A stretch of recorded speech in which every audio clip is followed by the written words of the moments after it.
Well, it's very nice to see y'all.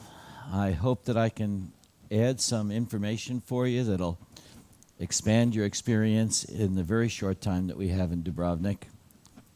It's a very special place from my perspective. I've spent 45 years teaching about the politics of this part of the world, but in the last couple of years, I've had an opportunity to do a number of things here in Dubrovnik. For the last 8 years, I've taught a course for European students on the politics of international criminal justice here in Dubrovnik. There's something that operates here in Dubrovnik, I'll mention it just in passing a little bit later on, called the Center for Advanced Studies. And during the entire communist era, and now for almost 50 years, it labored in anonymity, purposefully, because it wanted to be able to bring together controversial people politically volatile people, people with all sorts of differences of vision about the nature of the world, and get them together in a place that would attract them all, and then enable us to have those kinds of discussions sort of in the shadows. And back during the communist era, it was, in general, in this part of the world, kind of important to do that sort of thing from time to time. So that's one of the things that create some kinship with the folks here. The other is our university has a relationship with the University of Dubrovnik on a really very interesting project. I'm working with a professor here at the University of Dubrovnik, and a number of his students and a number of my students are working on a project that came to surface after some discussions between our students. We have something called a global learning experience, which electronically connects students in various parts of the world for discussion about things. And we discovered that the typical Croatian youth today has no opportunity to learn about politics or civic education at all in the school system. In other words, if the young person doesn't go to university, there's never going to be any kind of study about the nature of the political system or how politics works. So we decided to embark on doing something about that. And we've now worked for over a year, and will continue to work for another year or two, to create, of all things, a video game for all the schools in Croatia that'll be used in a subtle way to introduce young people to the basic concepts about politics, economics, society, civic education generally. And it's kind of an exciting proposition to think that you could impact. It wasn't my first choice as a format. It didn't occur to me that a video game would be the way to do it, but I became convinced with the current generation that that's the way to reach them. At any rate, I'm going to talk to you a little bit about Croatia first. This is, of course, a map of Croatia. If I can, you know that it starts way down here where we just left with the border of Montenegro. It says Yugoslavia there. It's an old map. And moves along the littoral up this way. It includes the Istrian Peninsula, cuts across here, and then includes this big bulb of a part right here, which in Croatia is called Slavonia. And then, of course, this is Dalmatia. So Croatia has a number of parts, but the two biggest chunks are Dalmatia, which is all of this, the littoral, the coastline, that we will certainly have a chance to experience, and then this part. And this part's a whole lot like Iowa or Kansas. These are different folks. And if you're interested, the creation of the Croatian nation, state I should say, the Croatian political system, the Croatian country, has to create a little bit of a myth about the fact that these are all the same people. The folks that live up here live on meat and potatoes. They're short and round like I am. The people down the coast here live on fish and pasta, and they're tall and thin. In fact, Dalmatian women are the 5th tallest in the entire world, which means that basketball teams recruit them pretty regularly, at least ours do here in Croatia. It's a small country, really, this big, strangely comma-shaped country, and it has 5.5 million people. And it has an immense potential. In a general normal year, it makes about $2 billion in tourist in the tourist industry. So it's a natural place to which people come. And Croatia can't really screw it up. If they don't build any buildings or any exotic stuff, campers come. And if they build small cabins, then working class people come. And if they build some 3-star hotels, middle class people come. And if they build 5-star hotels, the elite comes. So they they do a little bit of all of it, but not with any kind of special strategy. There's no losing here. People are going to gravitate to this part of the world, and I think it becomes a real asset in the European Union, among other things. Let me share with you a little bit of brief history and politics about Dubrovnik itself. The original name was Ragusa, and at various points in time, the Republic of Libertas. And you'll notice the bus system and an awful lot of buildings and become kind of trade names. Libertas is one of the more common labels that you'll see around the city. It was an independent republic, an open city-state, and it had some really quite unique features, which I think persist to this day. It's one of those places in the world that just has an odd texture. It's outward-facing. It's small, it's tiny. It could easily be inward-facing, but it isn't. It's outward-facing, and you'll see that by some of the really rather peculiar information that I'll share with you. One of those items is that they have a long history, hundreds of years of history, giving asylum to any credible person. So it's kind of open. The most famous asylum seeker, as you see there, was King Richard in 1192. They introduced and were the first to really get organized the extended quarantine system. Because the city was small and because there was always a lot of anxiety about people coming in, especially trading people from distant places, sailors and across the caravan routes, coming into the city with disease, and it didn't take much, of course, to crush a small community of people, they set up an elaborate quarantine system. And if you, I'll show you the map in a little bit, but if you were to go out the Ploče gate, the gate on the southern end of the fortification, and walk along, you'll see a number of low buildings on your right. Those were the buildings that have traditionally been used to quarantine people. So when they arrived at the city, they had to stay there. I don't know exactly, I've heard different stories, 10 days, sometimes 2 weeks. And then once they were validated to be healthy, they were permitted into the city to do their business.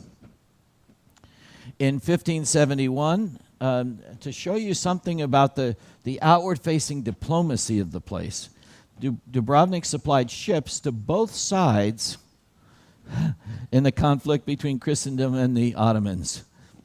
It's good business, yeah? And then when England attempted to invade Spain at the end of the 16th century, Dubrovnik sent ships to support the invasion. They have always been a place that not only had interesting domestic politics, but really rather intriguing foreign politics as well. In 1667, an earthquake killed 20% of the population and reconfigured the town. I'll show you how in a bit. And the canal that used to run through the center of the town, which you may have heard about in the port talk, was filled in and made into the Stradun. The Stradun is the main avenue down which you will most assuredly walk. After hundreds of years of independence, and they were very, very tenacious about their independence and retaining that independence and autonomy, they ultimately succumbed to the Venetians, who were immensely powerful, then to Napoleon, who in fact replaced the Venetians by a maneuver that may have a chance to talk about as we approach Venice, and then the Austrians in 1815 when Napoleon met his demise. The Republic's patron saint is Saint Blaise. I've never had a very comprehensive story told to me about why. He is the patron saint of the throat, of all things. From the 13th century on, the city gates are locked at night. There are 2 city gates, the Pile Gate and the Ploče Gate. I'll show you where both of those are. You will most assuredly walk through, in all likelihood, both. And they were actually locked at night. You see the locks that were actually used, and you can imagine the size of the keys. What was special about Dubrovnik, not unlike Kotor, if you were here when I talked about this last night, they were prepared to commercially trade with anybody. Tall, short, fat, thin, brown, white, green, whatever. It didn't matter. Religion was a non-issue. Basically, if they had a product to exchange with value, or at least it was perceived as having value, that was cool. Ship captains lived on an island that we'll pass. Probably when I have a chance to talk about our leaving, we'll sail right past Lopud, which is a small island just north of the harbor that we'll be using, and I'll show you where it is the ship captains lived. They were perceived to be the wealthiest and most prestigious people throughout the history of Dubrovnik. And in point of fact, even in the modern era, ship captains are held in very high esteem.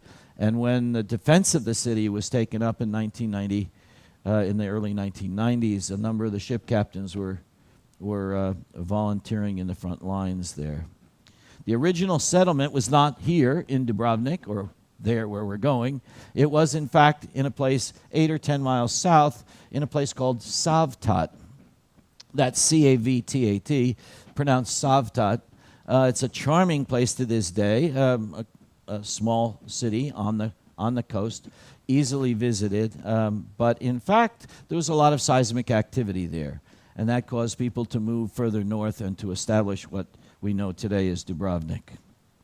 And Dubrovnik is the site of major cultural festivals. I'll talk about the specifics.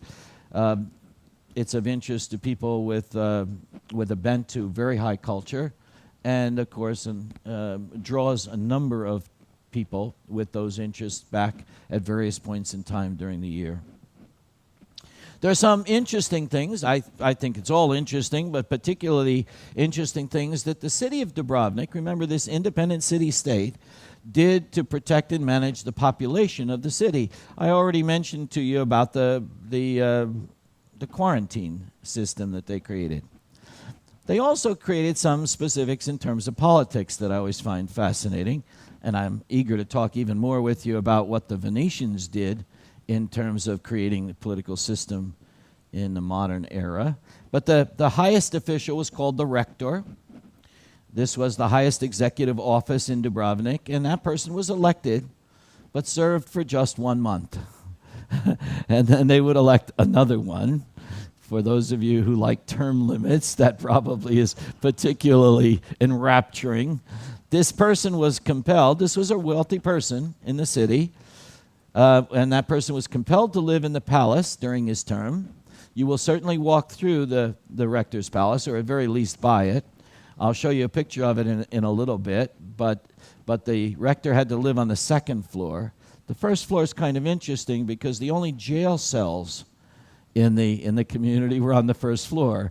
So every day when he walked in or out of his palace, he walked by the 3 jail cells that were there. An idea that the Venetians picked up subsequently. And today in political science, we call that incentive compatibility. It means we remind executive leaders that when they do good things for people, good things happen to themselves. But when they do bad things for people, bad things happen to them. Another story for another time. Perhaps more interesting to everyday people is the notion that in Dubrovnik, the oldest son in the family was the only one who could inherit land. Now, land was very sparse. I mean, it was probably just a tiny plot outside the city, or perhaps an apartment inside the city, but was also the only member of the family that had a right to marry. Interesting. The other siblings were allowed to stay, but they couldn't own land or they couldn't marry. So it didn't turn out to be a particularly attractive place for them, and that created some enthusiasm for them, by and large, to become seamen and to go to sea. And in some cases, of course, to emigrate. If I can't recall whether it was a lecture on this voyage or the last one that I was on, coming down from Bergen, but one of my colleagues talked a lot about the fact that there were Dubrovnik sailors who became pirates, and in fact mercenaries for the Venetian Empire at various points in time. And some of the explanation for why it is someone from Dubrovnik might turn to that kind of enterprise might be explained by some of these very rigid rules. Fishermen in Dubrovnik were actually given a set quota for their catch. Very unusual in those days and times. But it was a kind of an environmental sense, an outward-looking sense, that this wasn't a resource that would persist forever and ever and needed to be marshaled.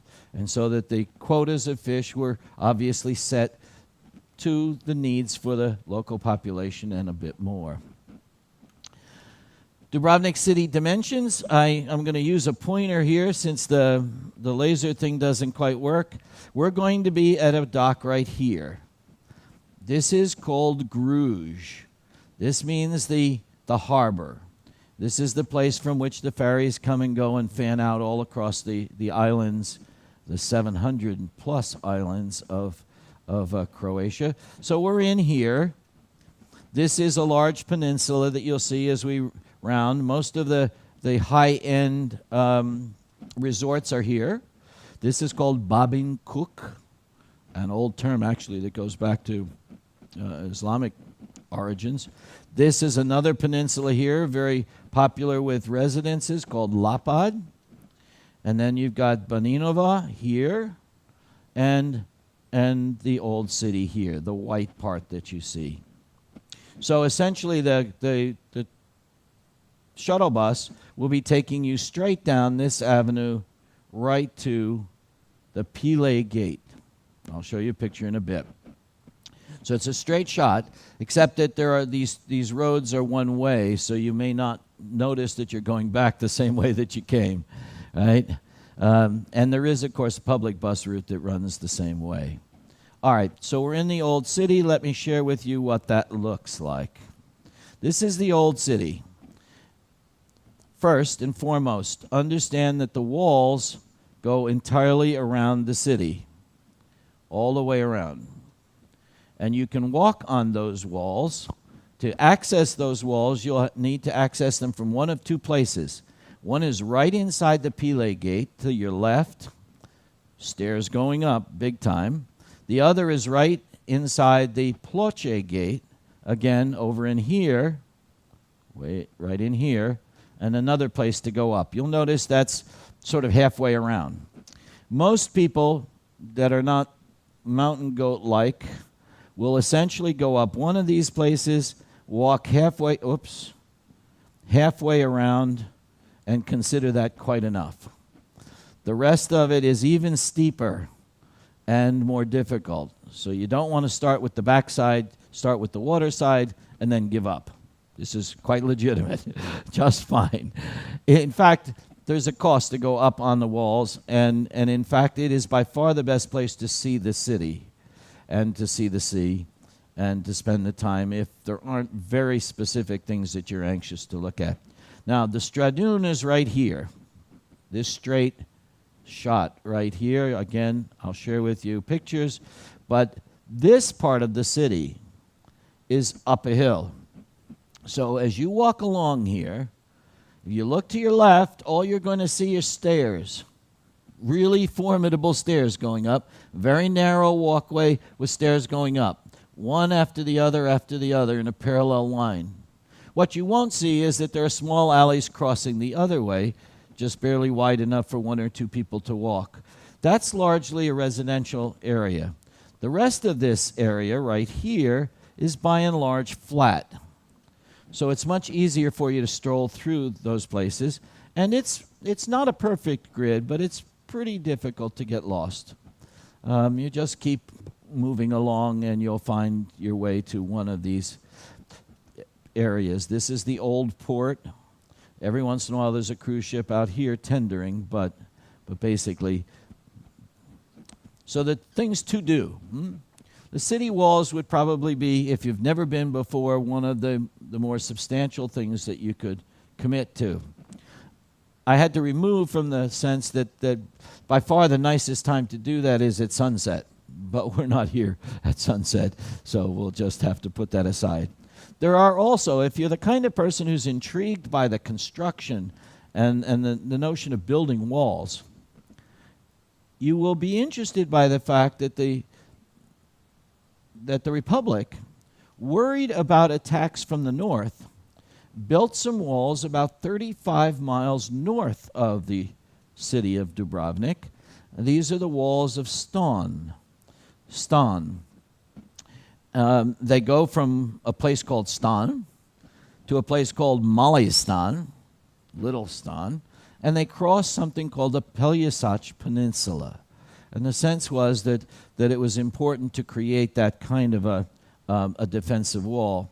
I'll show you some pictures about that, but the interesting thing is that it's the second largest wall system in the world. Third, if you count Hadrian's Wall, which of course isn't there much anymore. You have to imagine most of it. But this is a wall that's actually there and was built by folks and of course is second only to the Great Wall of China. You may want to go to the Franciscan monastery. It's an easy walk through. They claim to have the original pharmacy, the oldest pharmacy in Europe. Not quite accurate claim, but still pretty old. The Onofrio fountain is a fountain that actually, you can actually see how it is that the water was carried from the mountains down into the city and then into that fountain. And the fountain is drinkable even to this day. The rector's palace, I'll show you a picture. Wandering the old city, there's a street called Jewish Street. You'll certainly walk through the Pile Gate. There are a variety of things to look at as you walk through that gate, including the way in which the gates were closed and the Stradun. There is the cable car that goes up the ridge. If you're not on the cruise program, it's about 4 blocks walk uphill from the Ploče Gate. Again, we'll revisit that map. If you had a little time or felt like exercising a kayak or a boat trip to Lokrum from the old port is an option. That's the small island that I'll show you in a moment that sits just to the south of the city. And if you have been to Dubrovnik before and aren't particularly energized, you could actually walk about Gruž.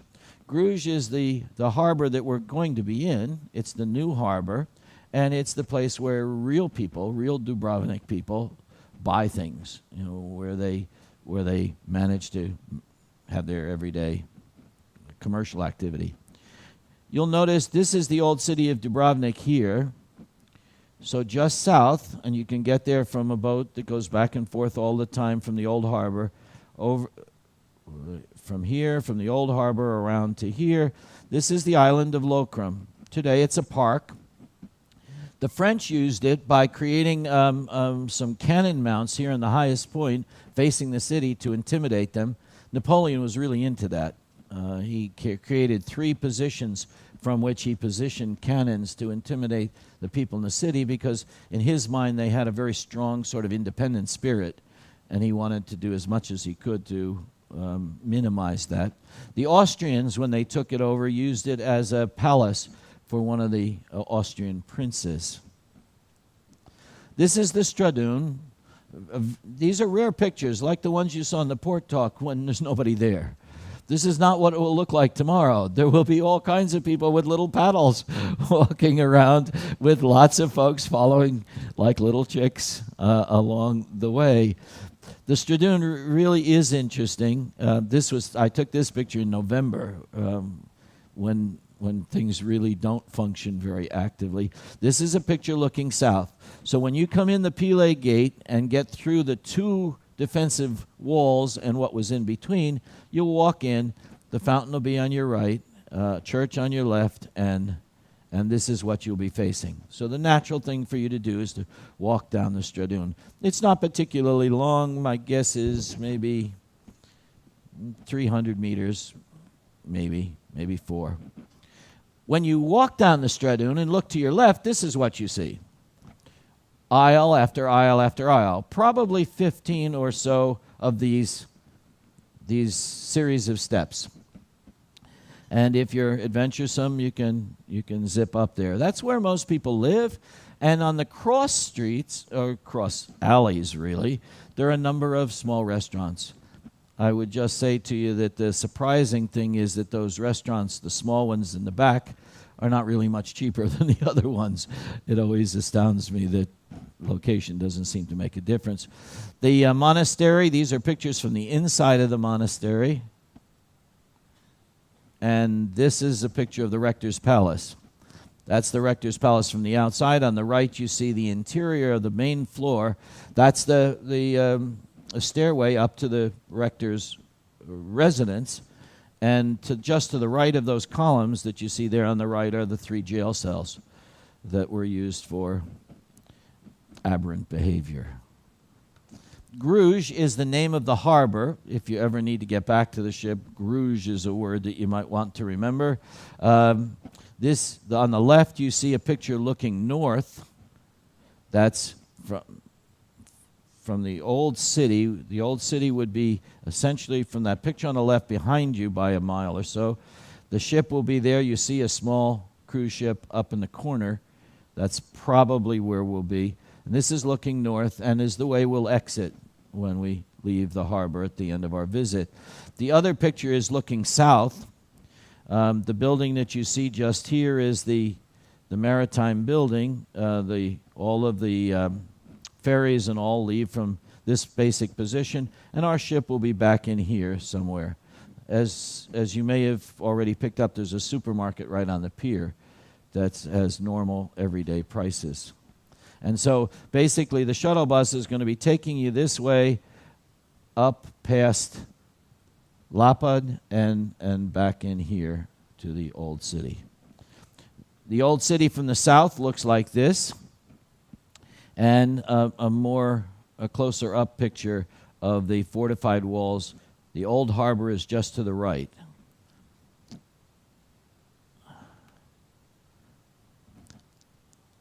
This is a picture taken from the actual north corner of the wall, the one that I said you really don't need to wrestle with. It gets really tough by the time you've gotten all the way around to that point. But this is the picture that's taken from there. The old harbor is here. You will have entered from the Pile Gate here. And this, if you can see it, the next picture will show it a little more clearly, is the Stradoon. So these are the small alleyways up. And this is the flat part over here. So this is west, this is east. A little better picture is the view from the top of the mountain, where the cable car takes you, and from which the Serbs shelled the city. And again, if you look carefully, this is the Stradoon, so it's a really easy place for you to manage. The Pile Gate is right here, the Ploče Gate right here. Yeah. And again, if you went up to the walls, you could walk around. Now, that walk around is not the easiest. It's not all the same level. So you're up and down and around, but you could head down when you got to this part. There are some interesting things here. There is a cafe built on the outside of the walls, which makes it quite peculiar. It's called Cafe Bar Buja. It's tucked away on a quiet street. That is to say, to find it, you have to go back into the city. Let's see, back in here somewhere, there is a hole in the wall. And you go through the hole in the wall, and there, perched on the outside of the fortifications, is a perched cafe of a very small sort. And in fact, most people find that really rather intriguing. Young people will even swim off that small perch. So you see there it serves snacks and overpriced drinks. Most people think it's probably worth it for the experience. Again, it's right around the corner here.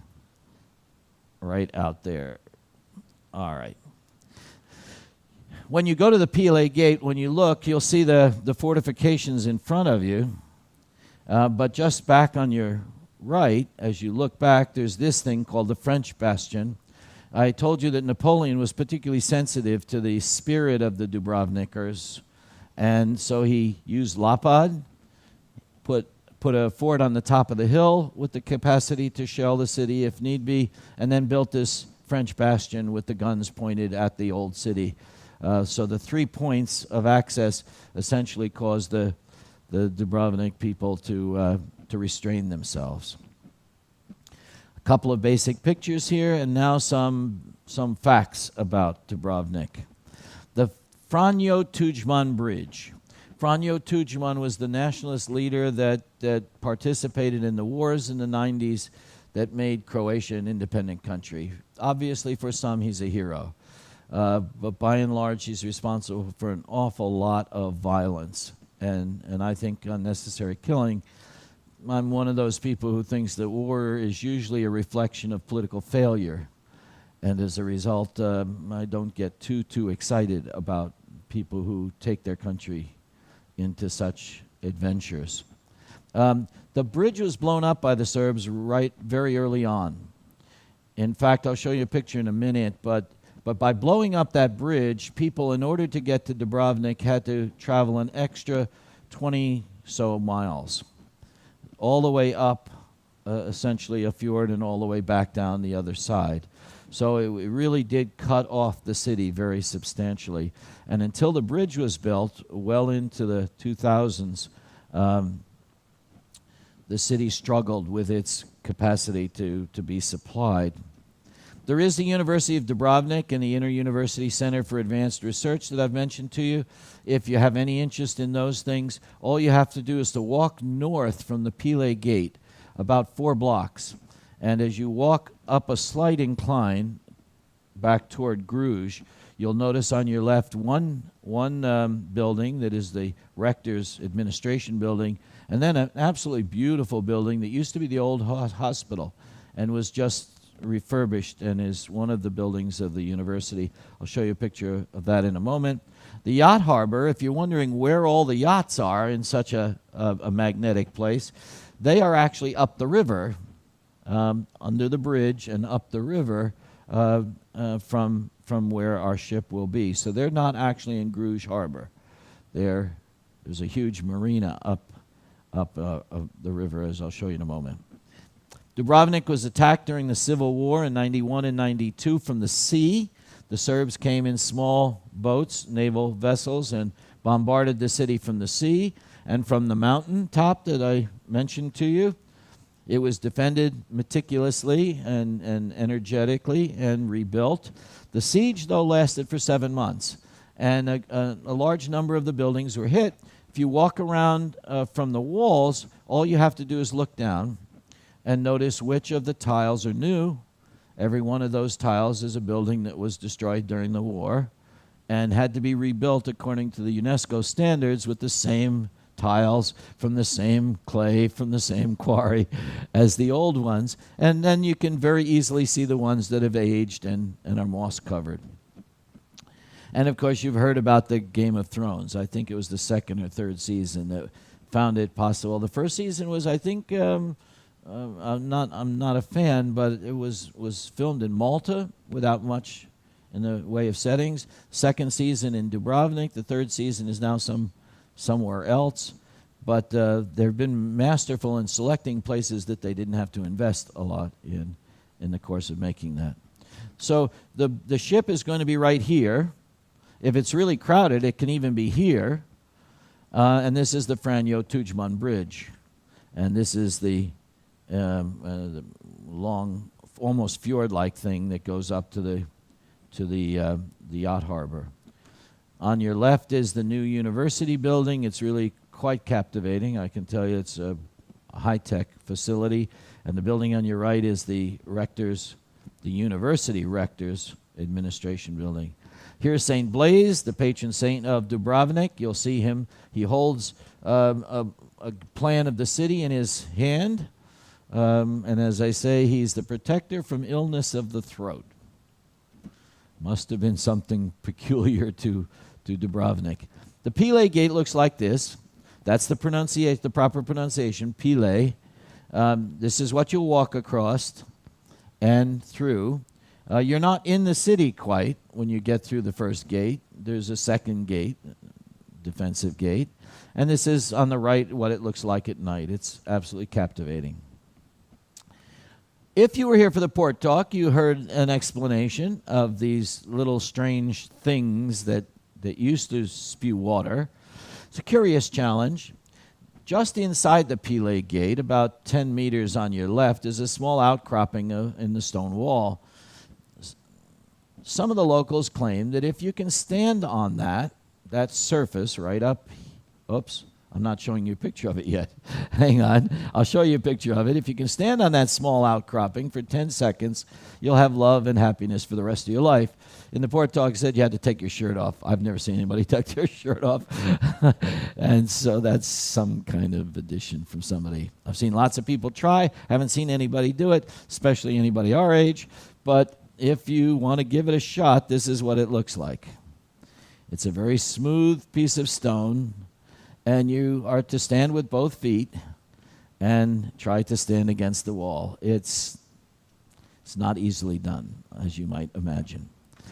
A couple of words about Stan. One of the ship's excursions is going up. It has a focus on cuisine, and the reason is that Stan is actually one of the world's most renowned places for developing oysters and mussels.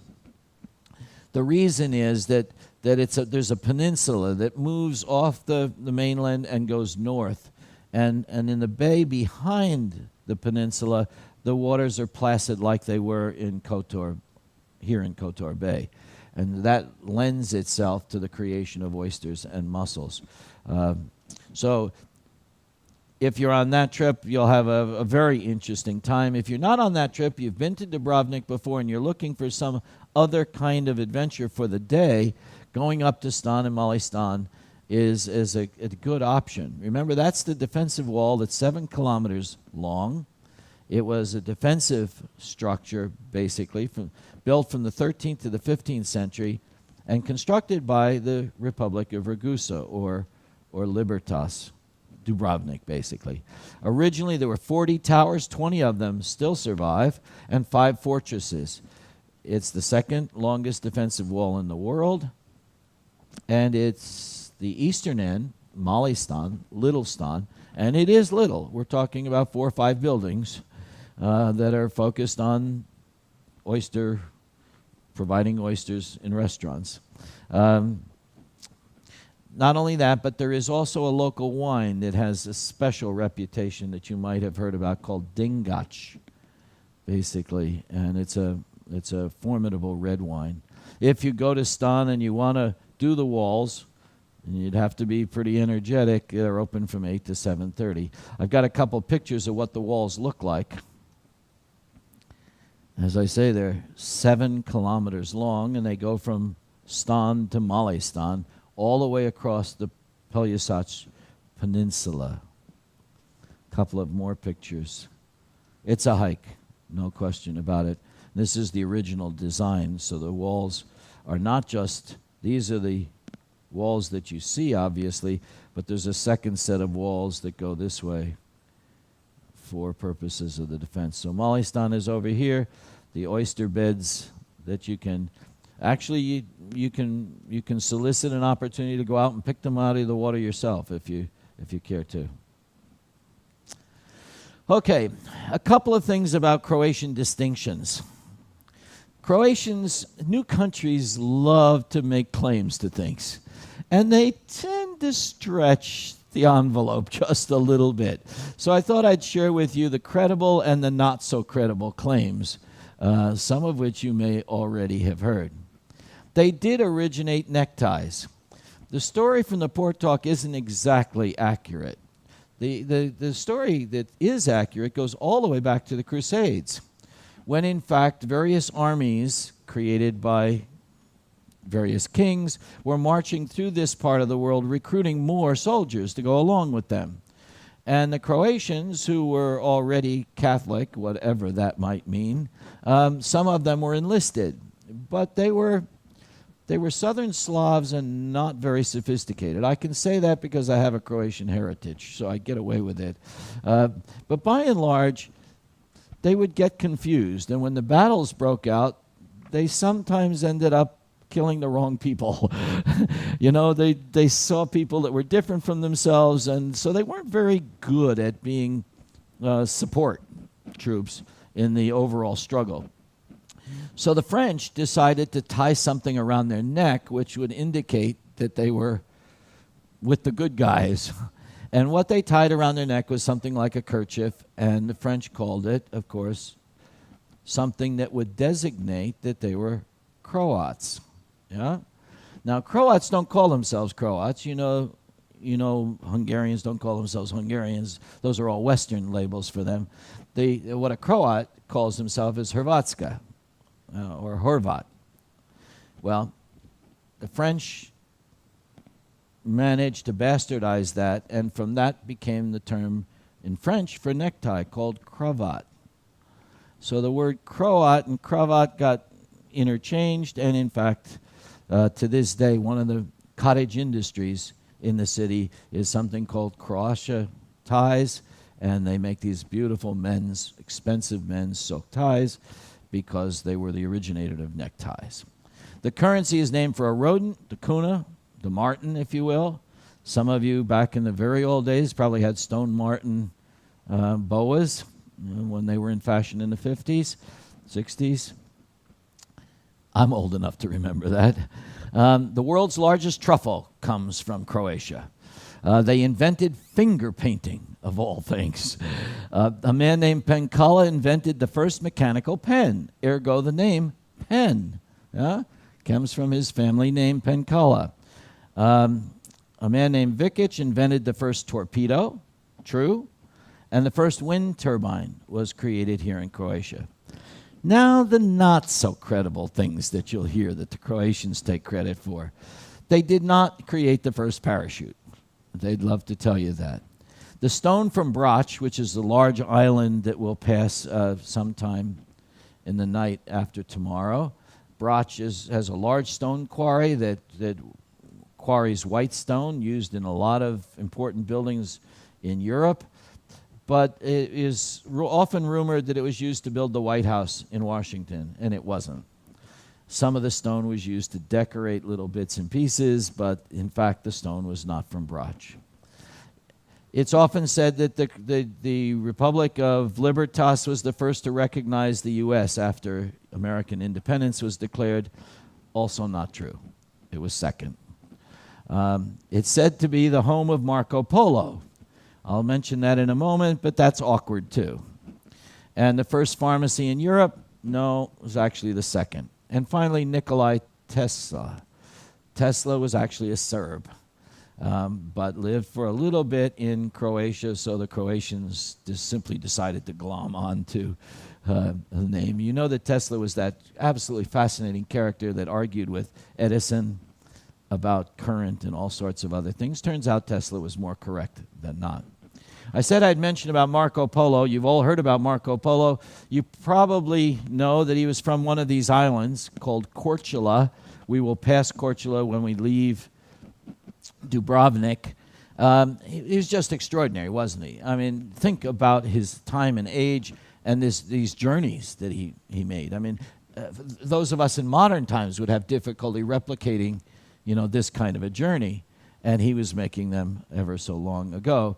Now, is he Croatian? Is he Italian? Is he Venetian? Well, Croatia didn't exist. Today, Korčula is a Croatian island. Ergo, the claim that Marco Polo is Croatian. Not so very sound. Italian? Well, Italy didn't exist, so that wasn't an option. And Venetian? Well, he did fight for the Venetians. In fact, he was an admiral for the Venetians in the naval wars between Genoa and Venice. And he was captured and taken to Genoa and put in prison. And it's only because of that he actually wrote down about his journeys. We would not have known about Marco Polo had he not spent time in a Genovese prison with nothing else to do but to write down about his adventures. Couple of things about Dubrovnik in particular. 260 sunny days a year. The original name of the dog, Dalmatian. Well, the name comes from here, but the Dalmatian breed is actually an English breed. The current mayor of Dubrovnik was previously convicted for corruption and nonetheless got elected a year ago.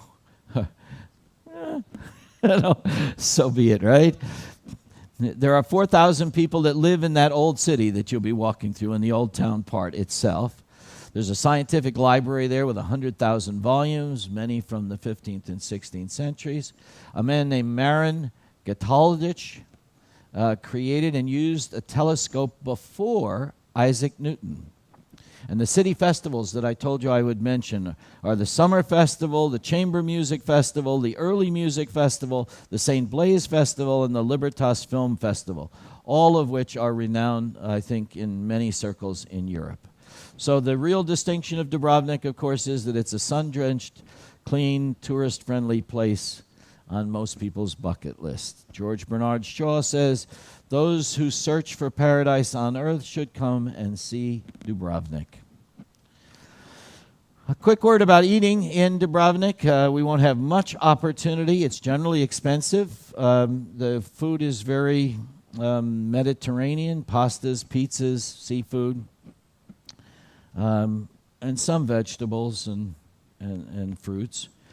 Some of the fish are very rare and very expensive. The very best, if you're so inclined to go crazy, is called zubatats.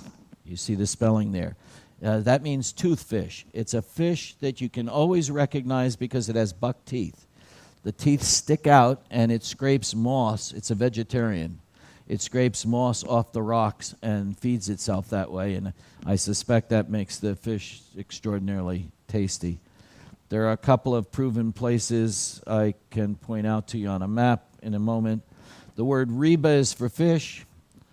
Vala is thank you. Molim is the response.